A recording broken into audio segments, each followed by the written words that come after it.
Hey, what's up? My name is Evan Schneider. Welcome back to another video. Today in this video, I'm going to be talking about some updates that I've made to my X-H2s cinema rig. Now, this video is not sponsored by SmallRig. However, they did send me this gear to test out and make a video to show you guys how it works and how I'm using it on my new rig. So the last time that I actually owned some sort of follow focus gear system was when I first bought my red Scarlett back in, man, I want to say that was like 2014. And the person that I had bought it from, I bought it used. They had put together a whole kit. Now this kit was pretty old school, and those of you who were around back then shooting video, you remember the blue Red Rock Micro follow focus and matte box kit. And I used it a handful of times. Back then I wasn't shooting on cinema lenses. And so anytime that I did want to shoot with the follow focus, I had to add the gears to the lenses, and that kind of just made it not really worth it. And I was totally fine just like putting my hand under the lens and focusing myself. Now, over the years, as I've grown as a DP, if I'm doing a bigger commercial job, we usually rent a kit, and that kit comes with everything we need. And oftentimes I'm working with a first and second AC. However, since I've had the X-H2s and I've been using it for smaller projects and my own work and test footage and stock footage, I'm not using it in like a professional commercial setting, but I'm still wanting to get professional and commercial results out of the camera. Also, I felt like with the new Surai Nightwalker cine lenses, that set has gears on the lenses, and so having the SmallRig follow focus attachment is actually a really cool setup. It really just adds to this like small micro cinema rig that I've been building out over the last year or so. Judging by the price and the quality, I think SmallRig has gotten a lot better over the years. I felt like it was a good fit for you guys, the viewer of my channel, as an option if you've been looking into a follow focus rig. Typically when I'm shooting with this rig, I'm rigging it all myself and I'm pulling my own focus. So this is a plus because it's very easy to set up. It's really easy to attach to the camera. There are multiple ways that you can mount the follow focus rig onto your camera. I also want to consider the portability of the entire rig. When I tear it down and put it in my backpack, how much space is it going to take up? I want to make sure that it fits in a single backpack with everything else I need to take. I also consider looks. Does it look nice with my rig? It also has to stand up to intense production environments. It has to be durable. Okay, so I was actually really impressed when I received this kit from SmallRig. I was not expecting it to be so put together. It actually came in its own little carrying case. The focus ring itself is incredibly smooth, and it has a really nice level of dampening where it's not hard to turn, but if you want to do like a little slowdown, you can do that easily, and the dampening helps smooth it out for you. The actual unit has a wood covering over it, and I actually kind of like the wood. It kind of goes with some other attachments on my camera, like my wooden camera top handle, which has wood, and then also my leather side handle, which is brown. So I kind of like that more natural feel. All of the parts are metal. They're very well built, very well put together. I know that this rig is going to last a long time, and I don't have to worry about it breaking. Also, did I say that it looks really nice?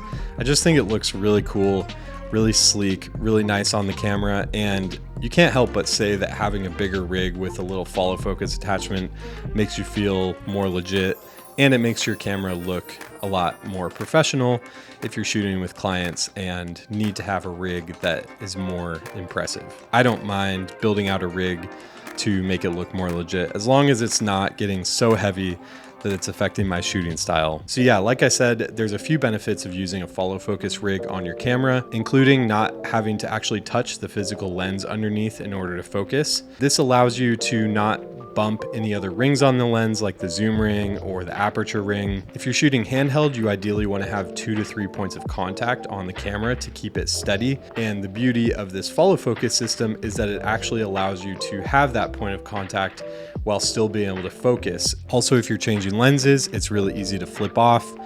tilt the follow focus rig off, change lenses, and then tilt it back up and lock it in place in one smooth, fluid motion. Now, another benefit of using a follow focus on your camera is that it's just easier to pull focus. It's a lot smoother, it feels nicer, and you're going to get a lot more organic movement. The other great thing about this SmallRig follow focus system is that it works with both photo lenses and cine lenses. So there's actually two options for how to set it up with photo lenses. One, you can attach the provided gear ring to the photo lens. You just strap it around and then tighten it up. And then the gear on the follow focus will line up perfectly with that, and you can follow focus yourself. But it only comes with one, which isn't a bad thing.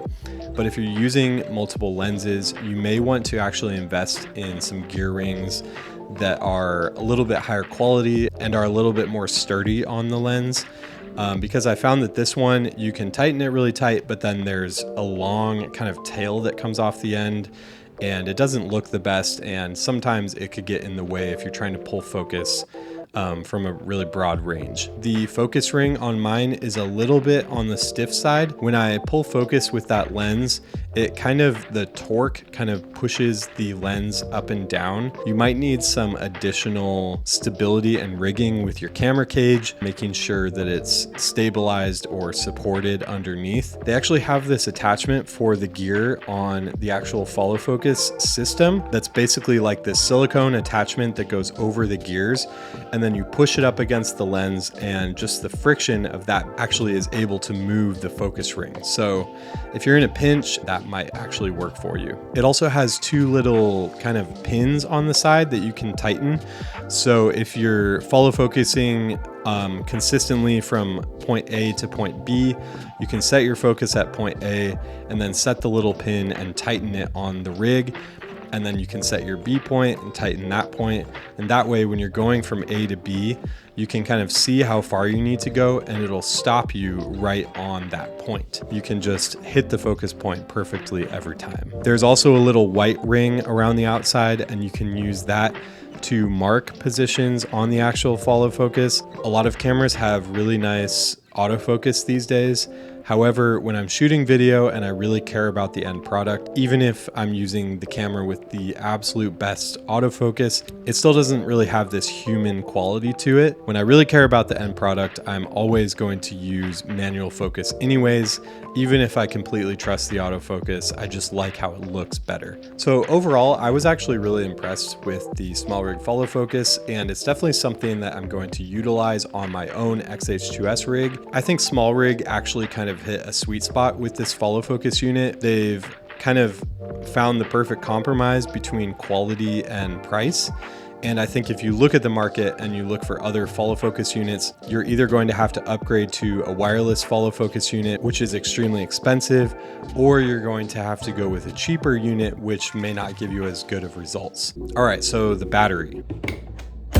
V-mount batteries over the years have kind of become a standard filmmaking tool. For a long time, it was kind of between gold mount and V-mount, and gold mount batteries are still used, but they're definitely less popular, and V-mount batteries were largely adopted by Red, and so those have become a lot more popular over the years. Before, they were mostly just used on cinema camera rigs that needed a lot of power and had a lot of accessories that you had to attach. Now, V-mount batteries are a lot more accessible, and SmallRig sent me this incredible 99 watt-hour V-mount battery for my X-H2s rig. So it's a great battery to have, and 99 watt-hours is kind of a sweet spot between capacity and size and price. So when I first unboxed it, it was actually a lot smaller than I expected, a lot more compact and pretty lightweight, but still feels very solid and high quality in your hand. It has a power button on the side, and when you press the power button, the screen lights up and tells you what percentage the battery is at.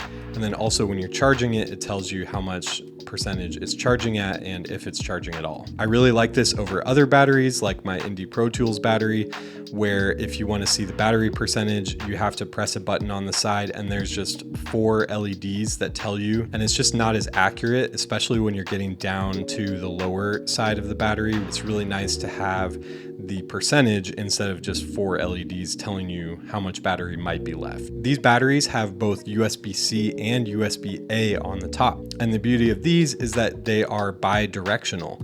And so you can power stuff with the USB-C, you can charge stuff, you can run USB-C straight from the battery into your camera, but you could also charge other things like your laptop, your phone, you know, any accessory that has USB-C, you can plug into this battery and charge it. Now, the beauty of this too is that if you forgot your V-mount charger, you can actually plug USB-C into the battery into a wall charger, and you can actually charge the battery via the USB-C that way. And so having this functionality with the USB-C makes it a very multi-purpose, very flexible battery to have in your kit. The battery also has one D-tap output that you can use to charge camera peripherals. You can also buy a lot of D-tap accessories. You can buy D-tap to USB splitters. So the D-tap is just kind of a, you know, standard, really usable feature for attaching accessories to the battery. Now on my X-H2s rig, I actually also have the SmallRig V-mount battery plate, which has its own D-tap outputs built in. So I can just attach the SmallRig V-mount battery to the plate, and I have my camera accessories like my monitor and my actual camera is attached to the D-tap on the actual plate. This means that I can swap out V-mount batteries without having to disconnect any wires. I can just simply swap them out and I'll be good. So the one I have is a 99 watt-hour battery. My other V-mount batteries are 150 watt hours. So I would say that if you're powering just your monitor and your camera with the V-mount battery, a 99 watt hour battery is going to do you a lot of good. If you're doing an all-day shoot, I would say you probably only need to carry 2 of those. And you may not even get through both of them, but it's just nice to have a backup. If you are powering a lot more accessories, like a wireless follow focus or a wireless video transmitter, then you may want to consider getting a higher capacity. I think that that would give you a little bit more headroom in order to not have to swap out the batteries as often. But yeah, it is just a battery. It's kind of funny that we can talk so much about just a battery. I think it's better than using like just a USB power bank attached to the back of your camera. This is a lot more professional. It's a lot more reliable and usually has much higher capacity. So yeah, those are the 2 pieces of gear that I've added to my X-H2s cinema rig, and the batteries have worked great. I love having an extra 99 watt hour small battery, and the follow focus rig is super comfortable, and it just makes it so much nicer and so much easier to use different lenses and different cinema glass. It just makes it a lot more of an enjoyable experience overall. So thank you so much for watching this video. Make sure you like and subscribe and leave a comment down below if you have any questions. I try to respond to as many questions as possible. And thank you so much for watching. I'll see you in the next one.